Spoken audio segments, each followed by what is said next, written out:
Hello children, let us start today's class. The lesson that I am going to do today is Memories of Childhood. I am going to do the second part, We Too Are Human Beings by Bama. So let us see who is Bama.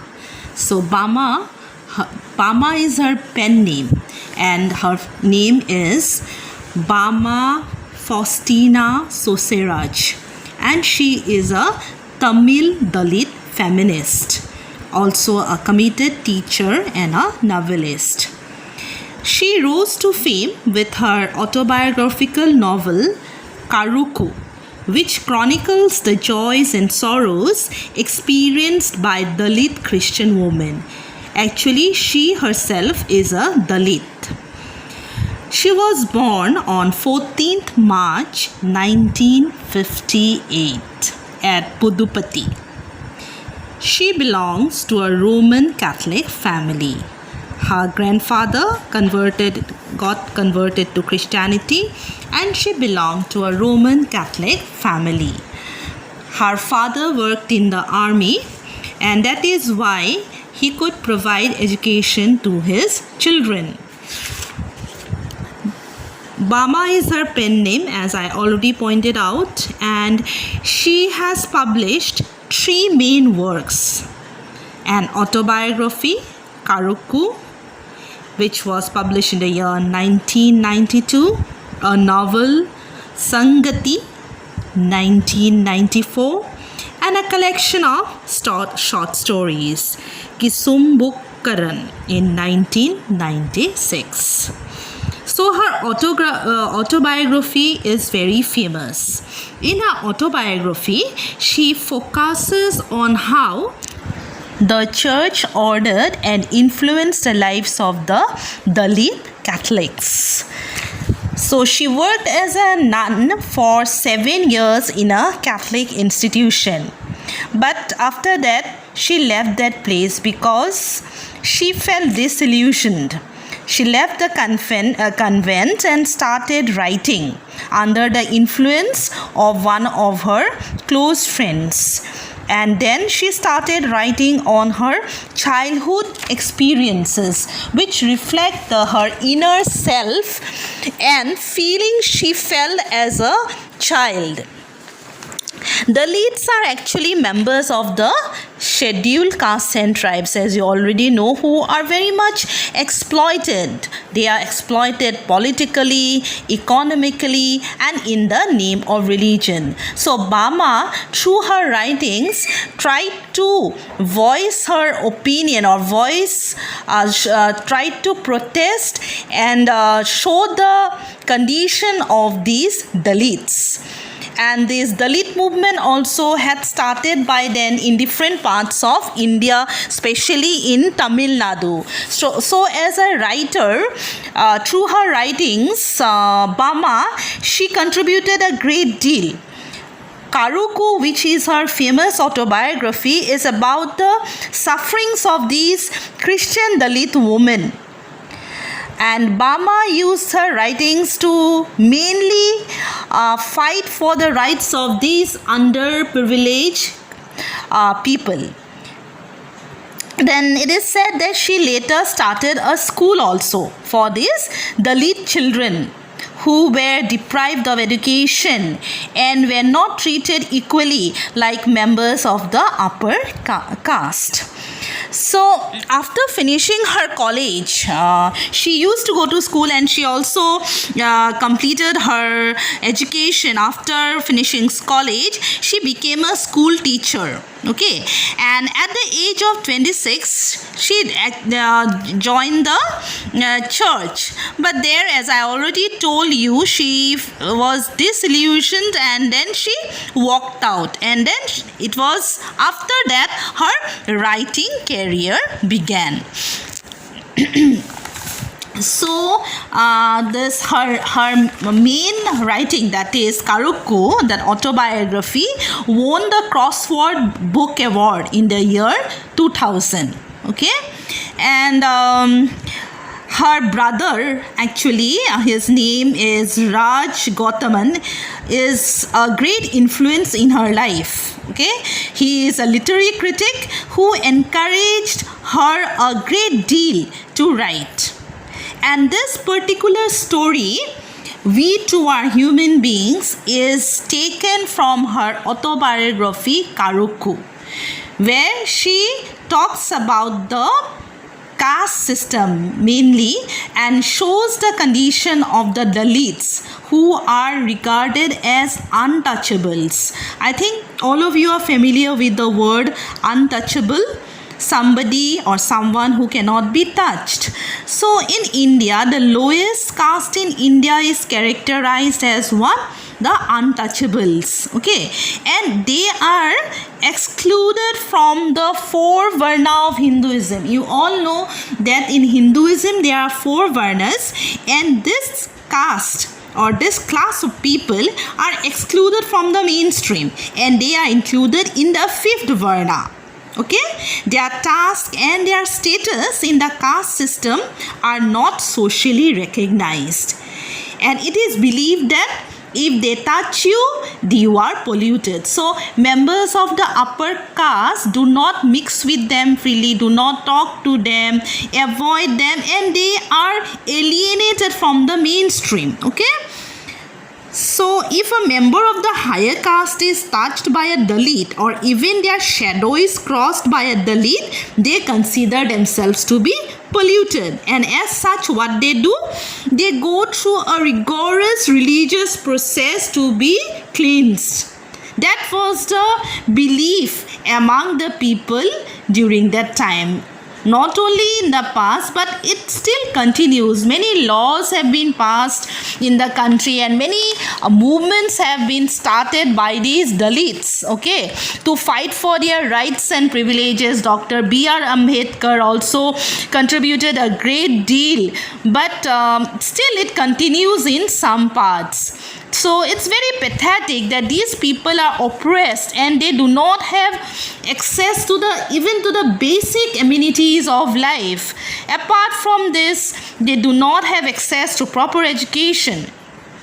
So it's ironical that the government has implemented several laws to uplift these poor societal conditions of the Dalits, but still they face many challenges even today. Okay, so Bama, belonging to this caste, Dalits, she tries to protest through her writings. So this story is about Bama. We too are human beings. I'll just tell you the story in brief. It is a story about untouchability, okay, which has been persisting in India from time immemorial. The narrator is an untouchable herself. She remembers her childhood when she wasn't actually aware of all this social discrimination, but one day she sees something very bizarre in front of her while she was returning from school and walking towards home. On the way, she saw an elderly man, okay, carrying a packet, but he was not touching it. It was hung with a string, and then he saw that elderly man approach the landlord, and he handed over the packet to him. And the packet contained some varai and banana or sabji like that, okay, but he did not touch it with his hand. And then the landlord opened the packet and started eating. And the narrator at that time found that an act of comedy, something very amusing. She went home and then narrated the whole incident to her brother. The brother, after listening to her, told her that it was because of social differences. Okay, people of actually upper caste, they do not like to be touched by people of the lower caste, as I already told you. So this is very much reflected in the story, very vividly described here by Bama. The narrator, she gets very angry when she learns about all this because she was not aware as a child. Her brother then tells her that you don't have to be depressed or don't get angry. You study hard. Her brother advises her to study well so that she can rise above all these narrow prejudices and discriminations. Then she listens to her brother and takes his advice very seriously, starts studying, and then in her class she comes out with flying colors in her examination. Then after that, what is the change she notices? Many classmates come towards her, approaches her for help. So this story actually shows one thing. What it is? Education dispels the darkness caused by superstitions and social barriers. So this is the story that we are going to do, or we are going to learn. Okay, I'll go line by line and you please take out your books and follow it. Okay.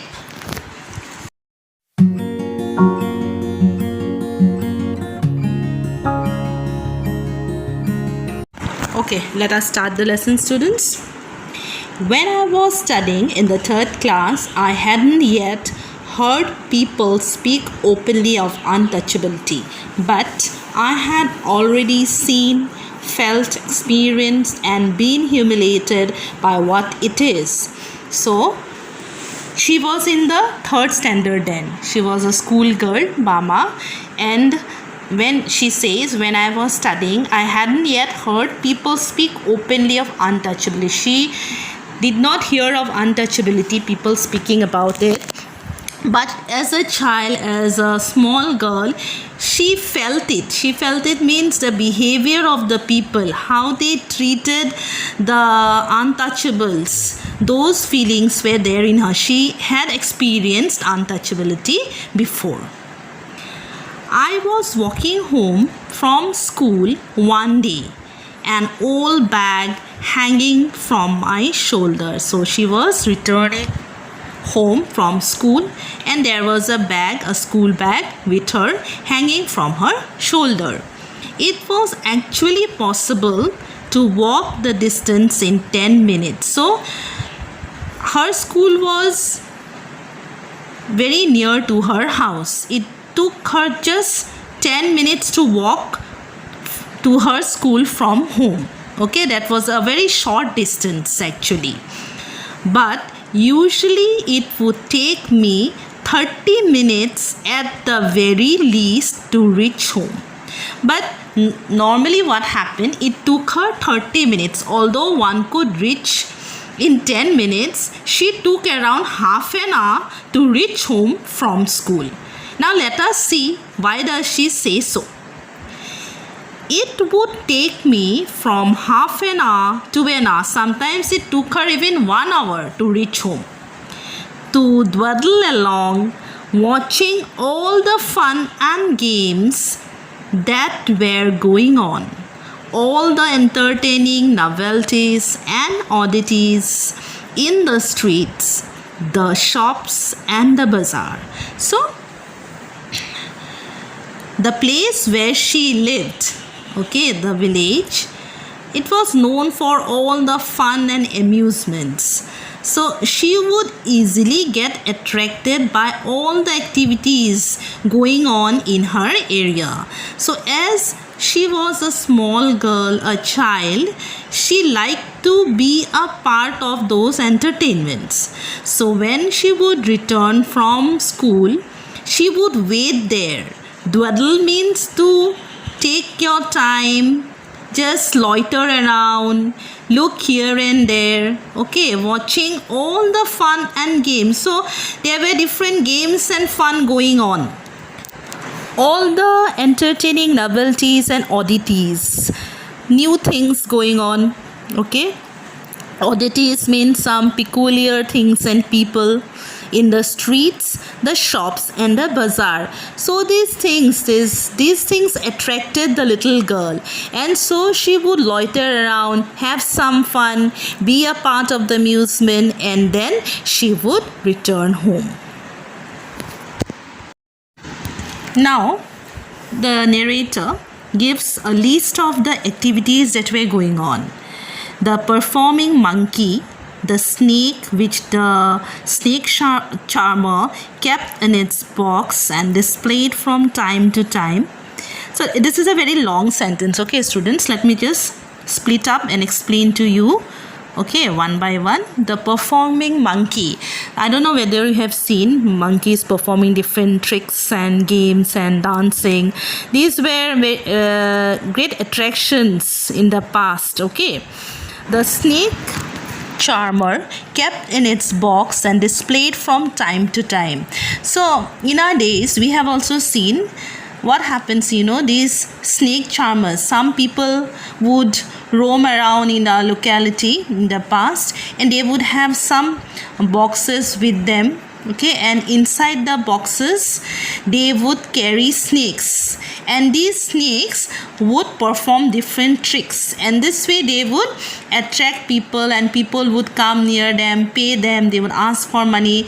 So these were the different kinds of entertainments in the past, displayed from time to time. The cyclist who had not got off his bike for 3 days. So this was a stunt performance. The cyclist would sit on his bike, and for 3 days continuously non-stop he would perform his tricks and shows, and who kept pedaling as hard as he could from break of day.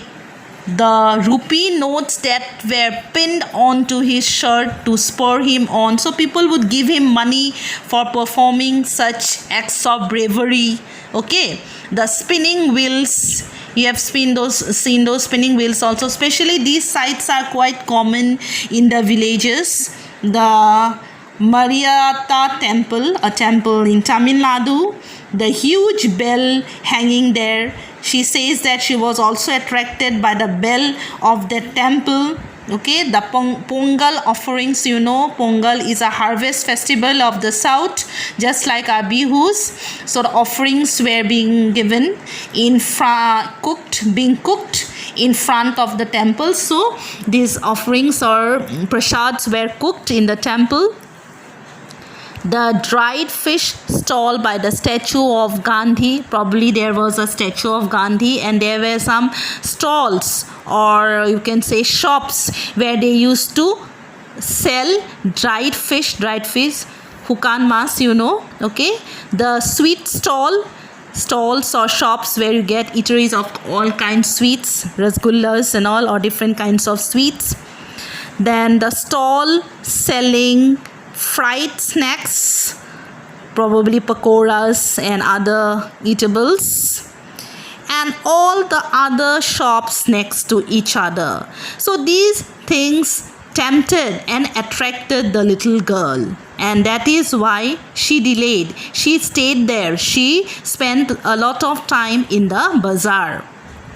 The street light always demonstrating how it could change from blue to violet. So you must have seen those lights that give different colors. Once you'll see the blue color emitting, the ones red, one yellow, green. So those things also attracted her. The Narikura one hunter gypsy.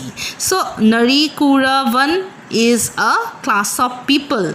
They belong to the hunter class. So these gypsies, they were also seen there with his wild lemur in cages. Lemur is a kind of animal that looks like monkey. Okay, selling needles. So he would sell needles, clay beads, and instruments for cleaning out the ears. So these little things would be sold by them, needles, beads and other attractive things.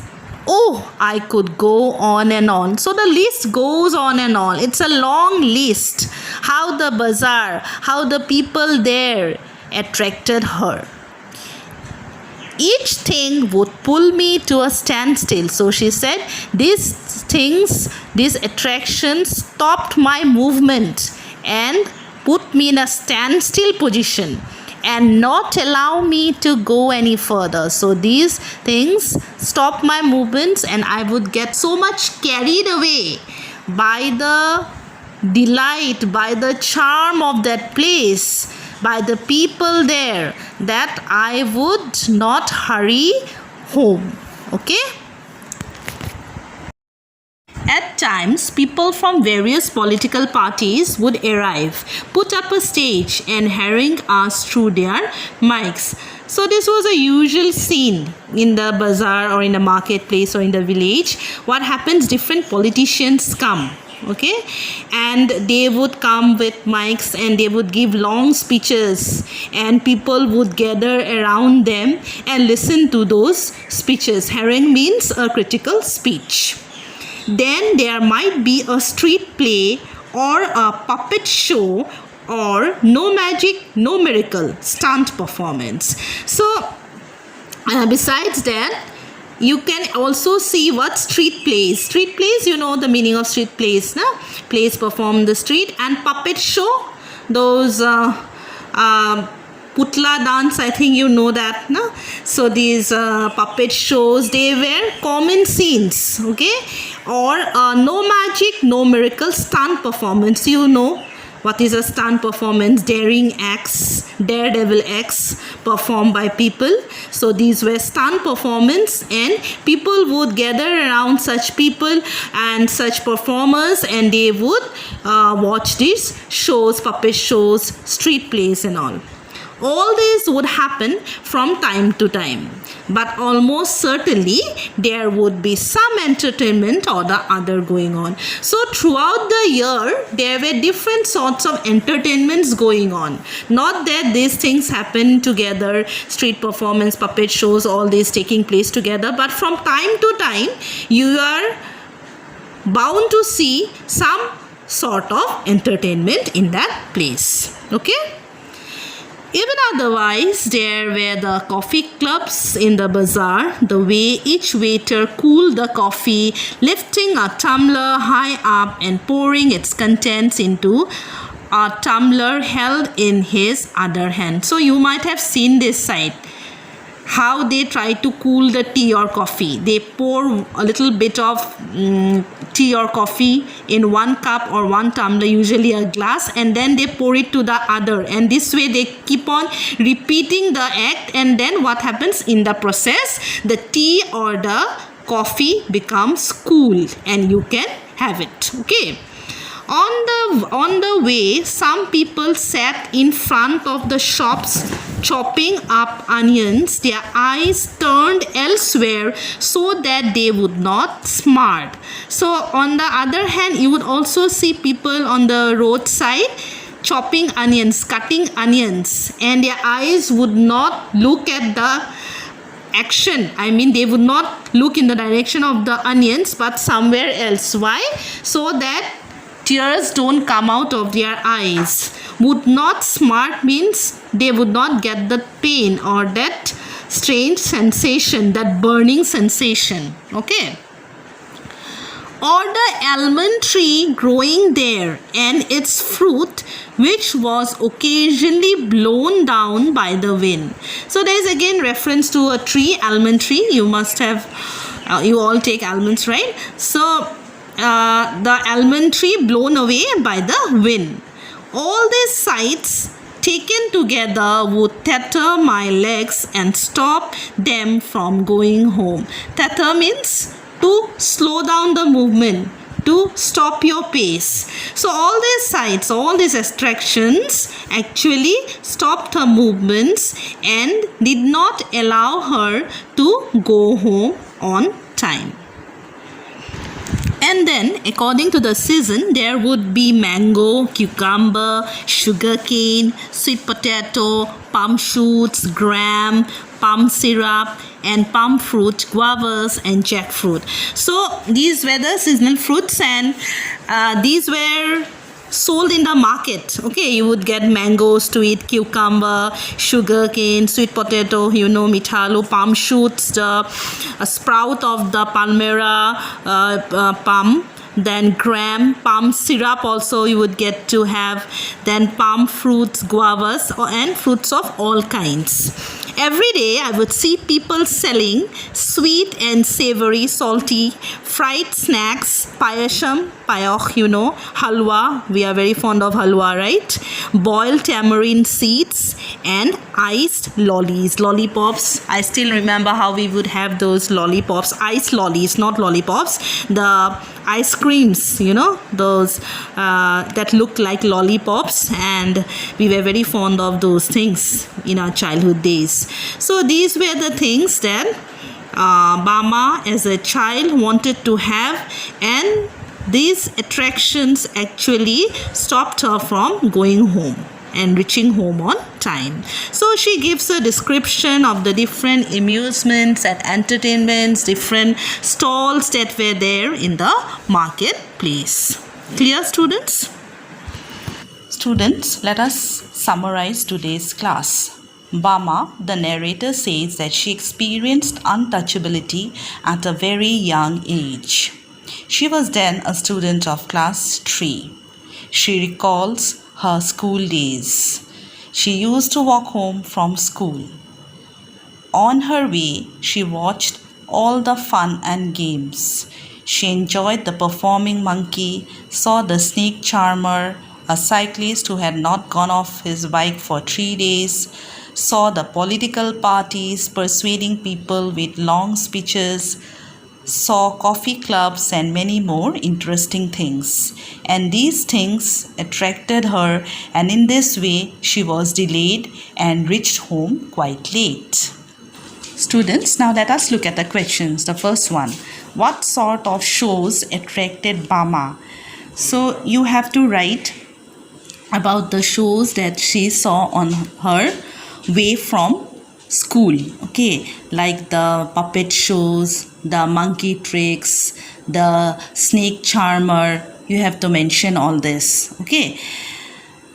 Then what made Bama return home invariably late from school? So in this answer you have to write everything, like she was attracted by all the games and the fun that she saw on the way, okay, like the man who rode on his bike, the cyclist who had got off his bike for 3 days, who hadn't got off his bike for 3 days, then the snake charmer, then the performing monkey, then you have to write about the spinning wheels, you have to talk about the temple which had a bell, then the offerings of Pongal were given there, then you have to talk about the hunter gypsy, and then you have to talk about politicians who came with long speeches and delivered speeches to the people, the puppet shows, the street plays, everything you have to write in detail. Then you can also talk about the stalls that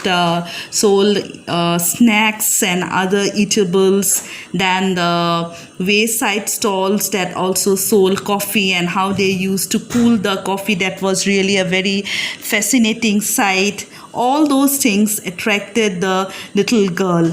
Okay, then also you can talk about the stalls that sold mango, cucumber, sugar cane, iced lollies, payasam, halwa. So depending on the marks you have to write. If it is for 7 marks, you have to give a detailed description. If it is just for 2 marks, then you can just shorten your answer. Okay. What were the articles in the stalls and shops that fascinated Bama on her way back from school? So, in the previous answer, that is question number 2, I already told you what to write. So, specifically you have to write about the stalls here. What did the shops sell? You have to write about, you can talk about the coffee stall, okay, coffee clubs. Then you can talk about the stalls that sold different kinds of fruits, cucumber, payasam, palm fruit, guavas, jackfruit, then also sweets and savory, fried snacks, halwa, boiled tamarind seeds and iced lollies. Specifically, you have to write about these stalls. Clear? Is that clear, students? So, depending upon the marks, you have to write. From this text from this book, you get 7 marks questions and 2 marks. So according to the marks, you are going to write. Clear?